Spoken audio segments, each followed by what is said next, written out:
Ito ay rated SPG. Striktong patnubay at gabay ng magulang ang kailangan. Maaaring may masiselang tema, lengguwahe, karahasan, sexual, horror o droga na hindi angkop sa mga bata.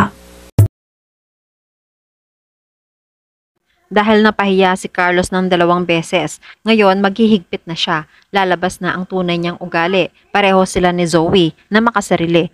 Magandang araw at welcome back sa aking channel, mga kaganapan sa abot kamay na pangarap. Nagtatalo pa rin sina Robert at Carlos. Sinabi niya na hindi na niya mahal si Lynette at wala siyang balak agawin sa kanya si Lynette. Sabi ni Carlos wala nang babalikan si RJ. Pinapaalis na rin siya ni Lynette. Nung makaalis na si RJ, binalikan ni Carlos si Lynette. Hinawakan niya ng mahigpit si Lynette sa braso. Nasasaktan si Lynette. Putulin na ni Lynette ang lahat ng koneksyon niya kay RJ. Kailangan si Carlos lang ang masusunod. 2 beses na siyang pinahiya ni Lynette. Hindi na niya alam kung ano pa ang kanyang kayang gawin kapag naulit pa ulit ito. Sa kabilang banda, kinamusta ni Nurse Ning si Giselle dahil nakarating na siya sa East Ridge. Akala ni Nurse Ning galing doon si Giselle sa event ni Lynette. Binalita ni Nurse Ning ang mga pasabog ni Moira. Nagpakita siya ng pictures ni na Doc RJ at Lynette na naghahalikan. Pero hindi naman naniniwala si Giselle at Ning na magagawa ito ni Lynette. Hindi naman maintindihan ni Giselle si Moira sa mga ginagawang ito. Wala nang may gustong maging kaibigan siya. Pero sabi ni Ning, si Moira pa rin ang may-ari ng Apex. Mayaman pa rin siya at powerful. Samantala, nagtataka naman si Zoe kung bakit nagawa ito ng kanyang mami. Sa ginawa niyang ito, maghihiwalay sina Lynette at Carlos at magiging malaya na si Lynette. Pero bago pa gawin ito ni Moira, napag-aralan niya na ito.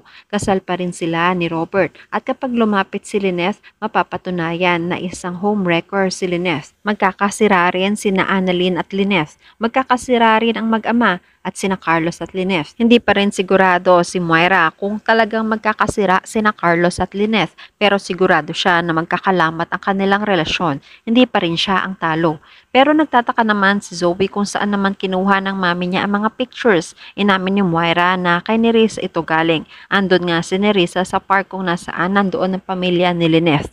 Kinuha niya ang mga pagkakataon para makuhanan ng pictures ang dalawa. Sinend ito sa kanya kahit magkagalit silang dalawa. Maya-maya ay sumugot si Robert para mapagalitan si Moira sa ginawa niya.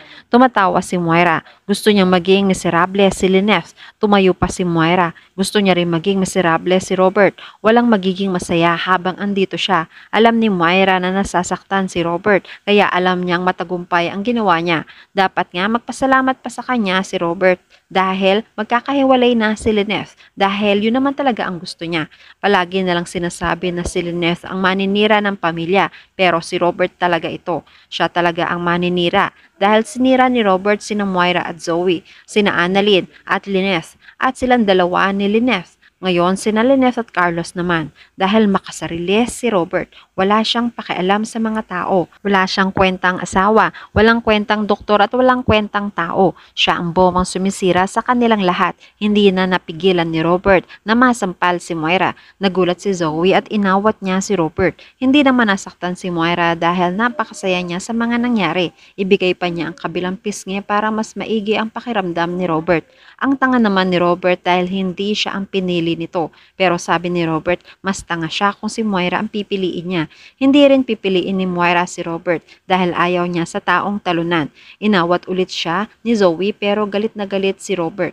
Samantala, nagiinom pa rin si Carlos. Paulit-ulit niyang naiisip ang pag-uusap nila ni Lynette. Maya-maya ay dumating si Harry. Inamin ni Carlos na nasaktan niya si Lynette pero hindi niya sinasadya. Nagpayo si Harry na humingi siya ng sorry. Wag na rin siyang magalit kay Lynette dahil sigurado siyang mahal naman siya nito. Naniniwala siya kay Lynette.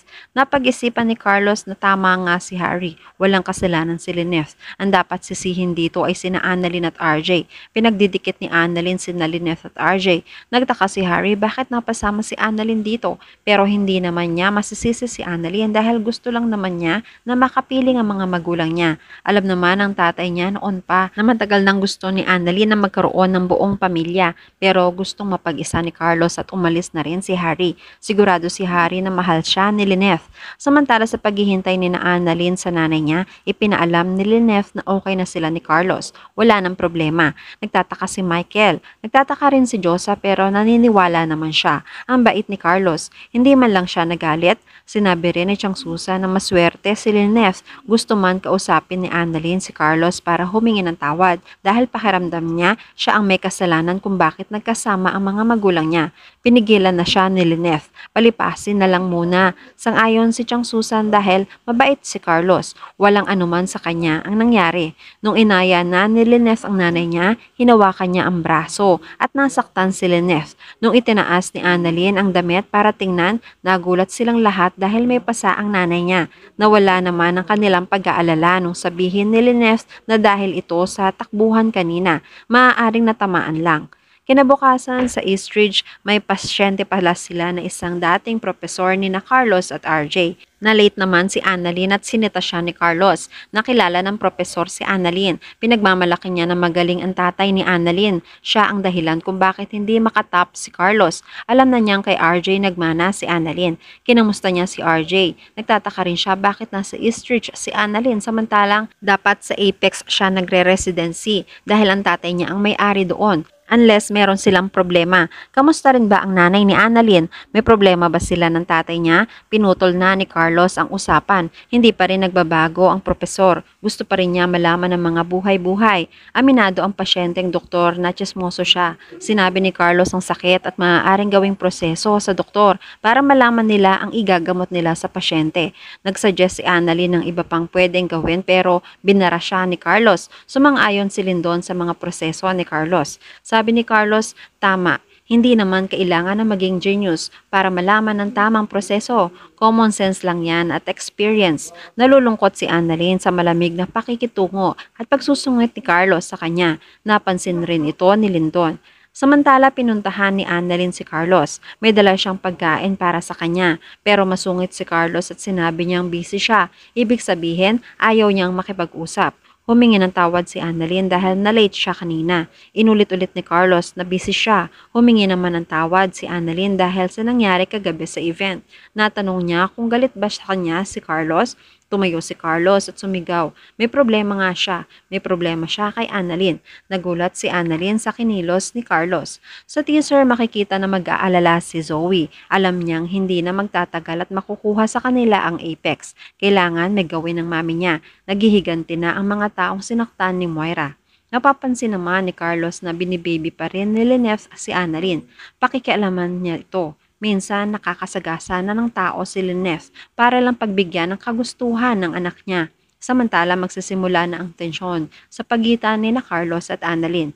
Habang sa meeting sila, may suggestion si Annalyn na ikasasama ng tingin ni Carlos. Residente lang si Annalyn at ang trabaho niya ay ang mag-assist at hindi ang manduhan si Carlos. Mapapansin rin ni Lindon ito dahil makikita niyang masasaktan si Annalyn.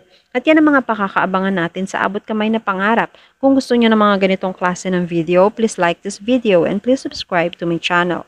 At pakihit mo na rin ang notification bell para ma-update ka kung meron tayong mga bagong uploads. Maraming salamat sa inyong panonood. Paalam!